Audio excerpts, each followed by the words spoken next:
پیامبر اکرم صلی الله علیه و سلم میگه برادرها که مفهوم حدیث میگه که هر آن مجلسی که در اون مجلس اگر گفته رسول خدا نباشد و گفته خداوند نباشد، حضرت پیامبر صلی الله علیه و سلم لعنت فرستادن به این مجلس.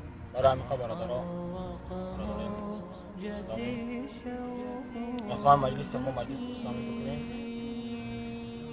این برادر همچون که سوال داد جهاد یعنی چی؟ جهاد این کلمه عربیه یعنی به معنی جهد کردن، کوشش کردن در دین خداوند.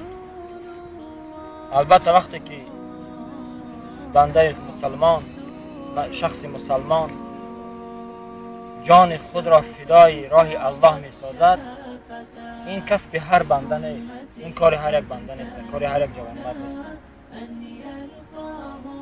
این در راه خدا رفتن یعنی که تو از بحر جان میگذری، از بحر مال میگذری، از بحر زن و فرزند میگذری.